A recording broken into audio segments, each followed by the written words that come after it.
Bonjour mes collègues étudiantes et étudiants qui ont passé le concours d'entrée au Centre régional de formation pour les enseignants concernant cette année 2021-2022, discipline mathématiques.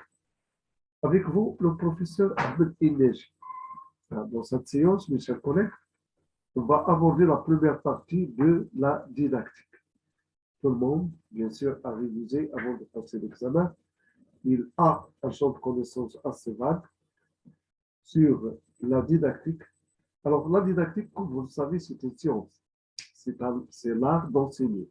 C'est l'ensemble des méthodes, des processus qu'on peut utiliser pour résoudre une situation didactique en classe avec n'importe quel niveau. Je parle selon mon expérience en classe. Donc, la didactique, pour moi, pour ce concours, c'est très difficile. C'est un sujet qui n'est pas facile.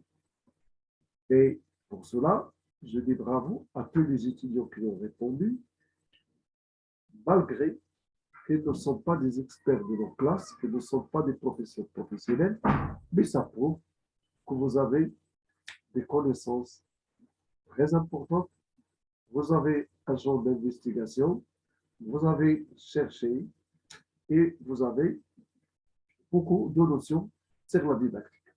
Alors, le triangle didactique, comme vous le savez, ces pôles sont le professeur ou bien l'enseignant, l'apprenant ou bien l'élève et le savoir. Donc, il y a une relation entre le professeur et le savoir, entre le professeur et l'apprenant, et entre l'apprenant et le savoir, selon la manière d'enseigner, selon la manière de donner des informations et selon la façon de transmettre ses connaissances.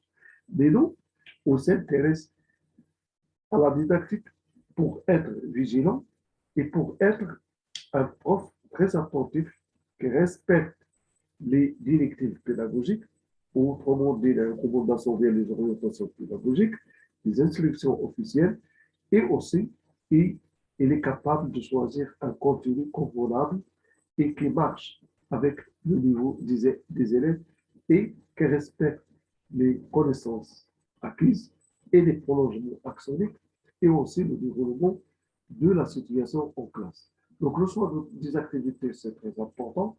Donc, ça, c'est un travail pour le professeur. Ensuite, le choix des exercices qui seront ciblés et qui réalisent les objectifs bien définis. Ensuite, la simplicité des mots. Il faut que le professeur connaisse le fil de son métier. Donc, parler, bien écrire. Avant d'être un prof de matière principale, il faut être un professeur de langue. Donc voilà, il y a des difficultés concernant la langue d'enseigner. C'est donc qu'on va enseigner en français, donc ce n'est pas facile. Il faut une révision adéquate et parfaite pour qu'on puisse être à la hauteur devant les élèves sans commettre des erreurs, soit dans la prononciation, soit dans l'écriture. Alors, aussi, on parle de la transition didactique et on parle de beaucoup de choses concernant la didactique. Alors, pour moi, il suffit de réviser la didactique mathématique, ensuite différentes pédagogies qui ont une relation étroite avec cette science. C'est la pédagogie différenciée, la pédagogie positive, la pédagogie d'approche et la pédagogie des compétences, ensuite la pédagogie des erreurs, du soutien et de renforcement, et bien sûr la pédagogie de projet et des compétences comme j'ai dit. Donc, ce cumul de connaissances, ça sera très important pour être un professeur à l'avenir. Vous allez bien sûr étudier toutes ces connaissances lorsque vous serez au centre régional de formation. Vous allez trouver des encadrants qui vous enseignent les différents types de pédagogie et qui sont consacrés selon d'autres matières, qui est la matière des mathématiques, soit pour le collège, ou soit pour le lycée qualifiant, ou bien pour le lycée des techniques. Alors, on va commencer, mes chers collègues, cette première partie, et je vous dis qu'on va faire la deuxième partie et la troisième partie. Donc, on va diviser cet examen selon le temps qu'on va enregistrer en vidéo en deux parties. Bon, on commence la première partie, comme vous voyez, on commence Mes chers collègues, la première partie, comme vous voyez, elle est très importante et je vais prendre une couleur rouge ou bien bleue pour qu'elle soit devant vous. Alors, on commence la première partie, c'est celle-là. Donc, choisis la bonne réponse pour chacune des questions suivantes. On va commencer par la question 1 qui est devant nous. Voilà. Donc, nous avons 4 affirmations. Nous devons choisir la bonne réponse. D'abord, le contrat didactique est. Alors, pour A, c'est l'ensemble.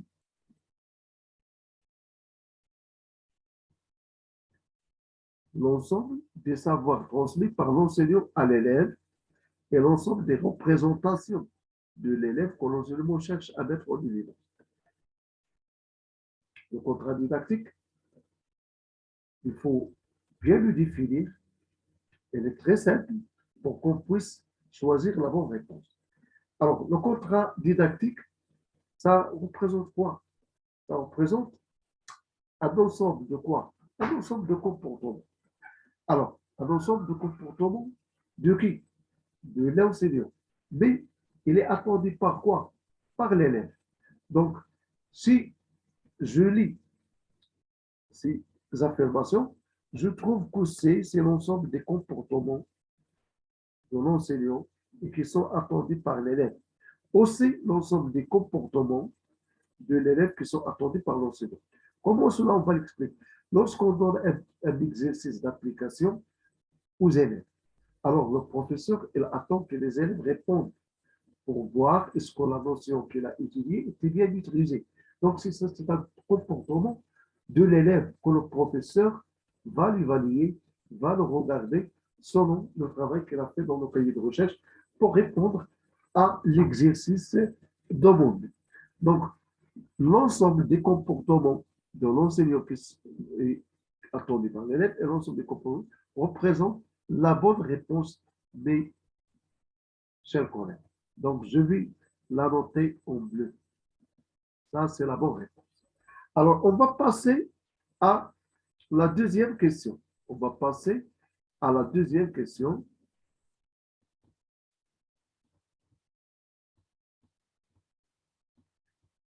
Voilà. Mes chers collègues, qu'est-ce qu'il dit cette... Alors, il parle de la variable didactique. La variable didactique. Je veux dire un exemple. Je peux, par exemple, soit au premier cycle ou au premier cycle, ça, c'est un très choquant. Lorsqu'on fait pour la première fois une limite et on pose un changement de variable, ce changement de variable, il va changer l'acte, c'est l'élève.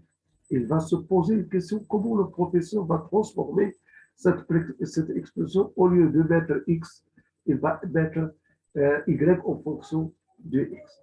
Pour lui, est-ce que c'est un problème ou quelque chose de nouveau ou quelque chose de, qui va décrire une nouvelle étape? Donc, qu'est-ce qu'il va provoquer chez l'élève? Bien sûr, il va provoquer une modification. Donc, cette modification qu'il va provoquer, pour quel but? Pour réaliser une telle stratégie. Cette stratégie, ça conduit à quoi? Et bien sûr, ça conduit à la solution qui sera adoptée par l'élève. Alors, si je regarde la question 2, je dois choisir l'affirmation la plus idéale et la plus convenable. Petit a, d'amener l'élève à acquérir des compétences grandes, d'assurer une mesure du degré des compétences minimales, de provoquer peu, oui, l'engagement de l'élève dans la résolution. Donc, on peut choisir B, C, voilà. Pour moi, c'est B. Et on peut ajouter D, si ça peut, mais on demande une seule réponse. Donc, une seule réponse la plus idéale, la plus convenable, la plus ciblée et la plus objective, c'est B. Ce qui caractérise pour la variable didactique et d'un paramètre dans une situation problème dont la variation est excessive. Donc, son objectif, c'est de provoquer une modification de stratégie de solution adoptée par l'élève. Maintenant, on va passer à la troisième question, mes chers collègues. On va passer à la troisième question. Voilà. On va passer à la troisième question. Alors, qu'est-ce qu'ils disent? La troisième question. Eh bien, ils disent l'obstacle épistémologique. Ça, c'est très important. La majorité des élèves, ils ont un obstacle psychologique envers la matière, envers l'enseignant, et ils ont aussi un obstacle épistémologique. Ça, il est épistémologique, il est lié à la matière. Donc, qu'est-ce qu'il représente? Est-ce qu'il représente une difficulté, ou bien une contrainte, ou bien une perturbation? Ça, on demande la question. Et quel est son nombre? Dans ce cas, l'obstacle épistémologique, il est clair. Il va diriger vers soit une contrainte, soit une difficulté, soit une perturbation. Mais je pense que ce sont des perturbations qui provoquent la stagnation et la régression d'un savoir scientifique au profit de son progrès. Tant que l'élève fait un progrès, il n'arrive pas au compte du résultat, qu'est-ce qu'il est? Il est perturbé dans sa manière avec laquelle il raisonne l'exercice demandé en question. Donc, pour moi, en tant que professeur, je vais choisir la réponse D. Donc, c'est l'ensemble des perturbations qui provoquent la stagnation et la régression d'un savoir au profit de son progrès. Alors, on va passer, mes chers collègues, à la quatrième question. C'est une question qui est liée à la transposition didactique. Qu'est-ce que ça veut dire la transposition didactique? Les gens qui ont un cours magistral, bien expliqué, bien défini, bien précis, soit par Internet, soit par un autre prof ou bien un encadrant de l'école normale supérieure, ou bien de l'ENSEF ou bien du centre régional de formation. Alors, la majorité, ils savent que ça veut dire la transposition didactique. Ils ont bien préparé. Mais qu'est-ce qu'ils représentent en fin de compte? Est-ce qu'ils représentent un processus, une méthode, une manière? Voilà, un processus de quoi? Un professeur, qu'est-ce qu'il fait en classe? Il construit un concept. Lorsqu'on donne une activité, on l'appelle activité de construction. Donc, quelle activité de construction on le trouve dans D? Alors, le processus de construction d'un savoir chez l'élève à partir de ses représentations. Donc, voilà la transition didactique. Ce sera D. Mais, je vais voir est-ce que ça sera D ou non. Alors, on dit aussi le processus de transmission du savoir en classe avec la participation centrale de l'élève. On dit le processus par lequel s'établissent les règles et la relation pédagogique. Donc, le processus selon lequel un savoir se transforme en un savoir enseigné. Voilà donc la bonne réponse. Voilà donc la bonne réponse, mes chers collègues, c'est A. Le processus selon lequel un savoir se transforme en savoir à enseigner. Voilà. Donc on choisit une connaissance, ou bien un savoir, mais on développe la manière avec laquelle on doit enseigner.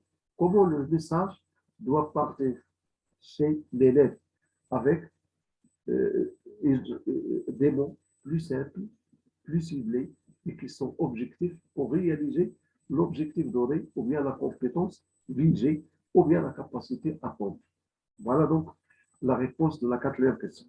On va passer, mes chers collègues, à la cinquième question. Selon cette partie, on va passer à la cinquième question.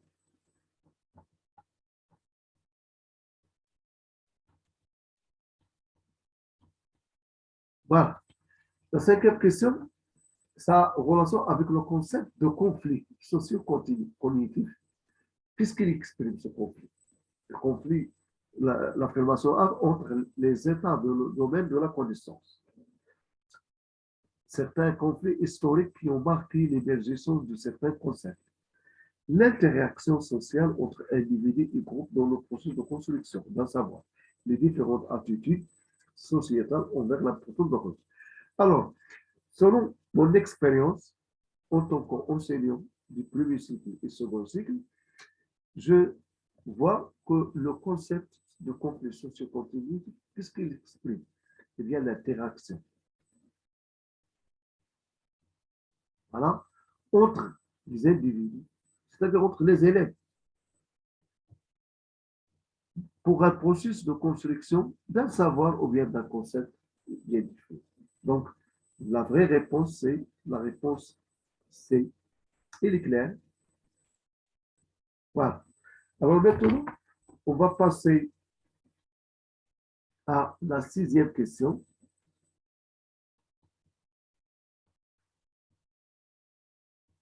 Avant de commencer la 2e partie, oui, à la 6e question. Voilà. Donc, mes chers collègues, on va passer à la 6e question. Dans la première partie, je pense qu'on a 8 questions.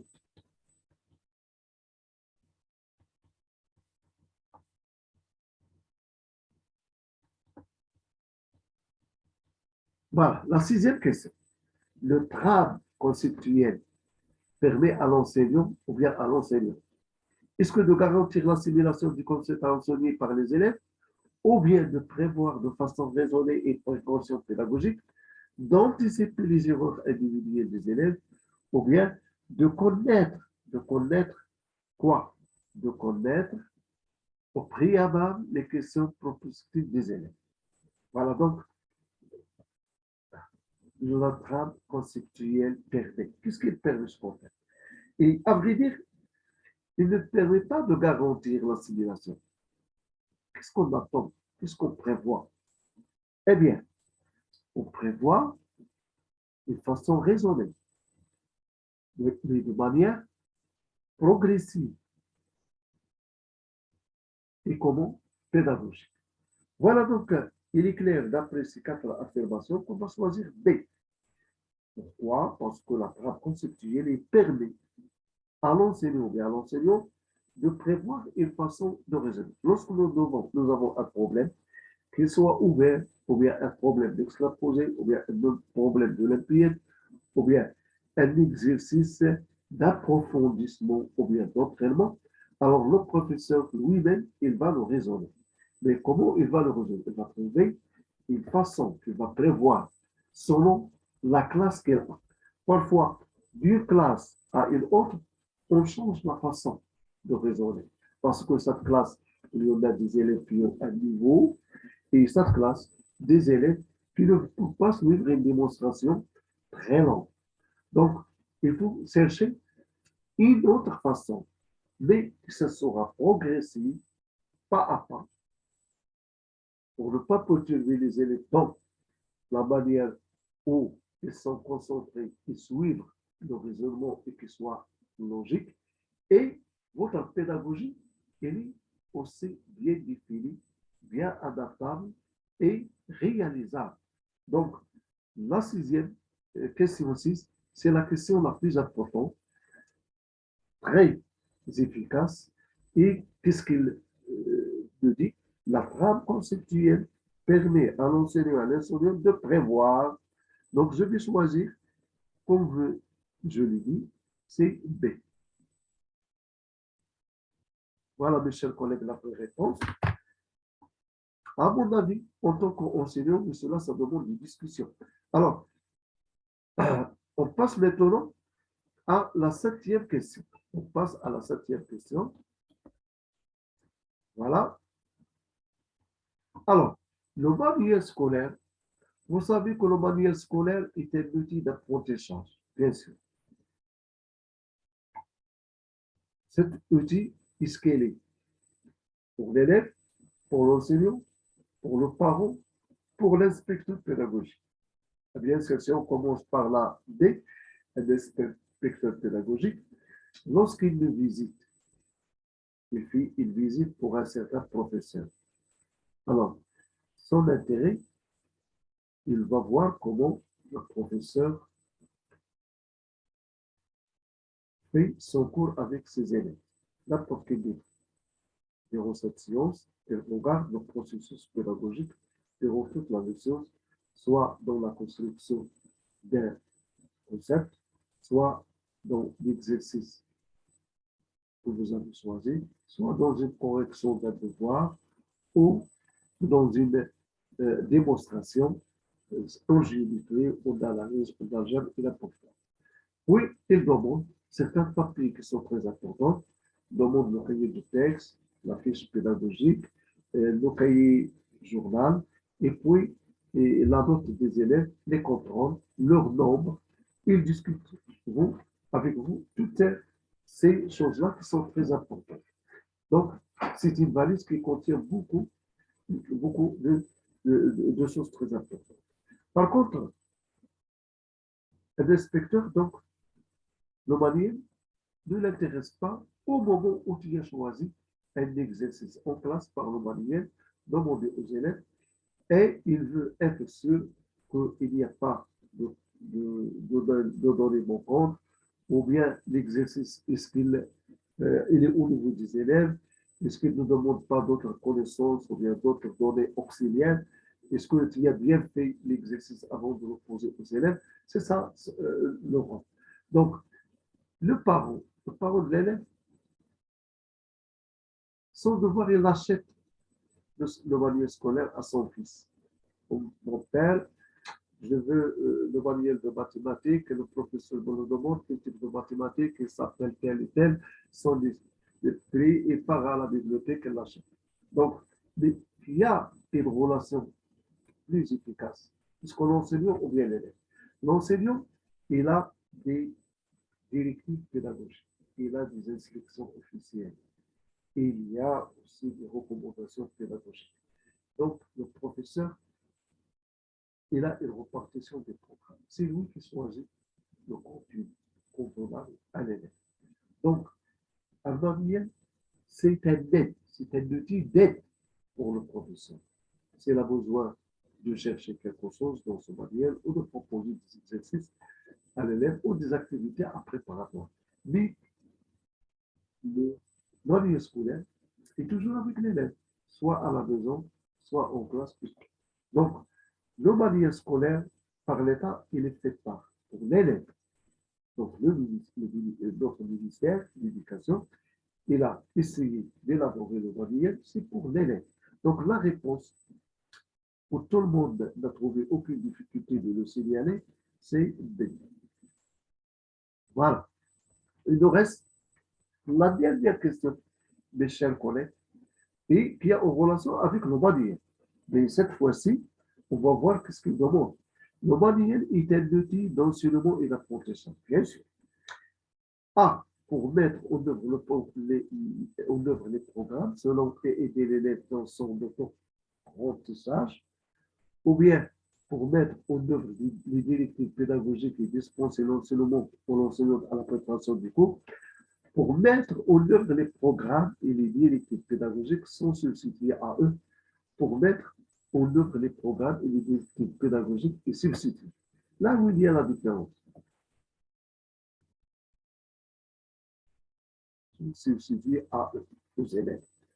Donc, pour moi, le manuel scolaire, c'est un outil d'enseignement et d'apprentissage pour mettre en œuvre les programmes. Voilà. Et les directives pédagogiques. Mais sans se substituer à eux. Ce n'est pas substitué à eux. Donc, je trouve, mes chers collègues, avec cette explication bien définie, d'après votre collègue, votre professeur Indeji Ahmed, c'est moi-même, je m'appelle Indeji Ahmed, j'ai enseigné le premier cycle et le second cycle, et j'étais un prof d'application au Centre régional de formation de professeurs, aussi conseiller pédagogique, et j'ai un doctorat, et je m'intéresse à la pédagogie et à la didactique, donc avec un travail autonome. Donc, je pense que la question 8 a pour réponse C. Alors, mes chers collègues, espérons une réussite pour tout le monde. On se rencontrera dans la deuxième partie de la didactique pour le concours de cette année. Merci et au revoir.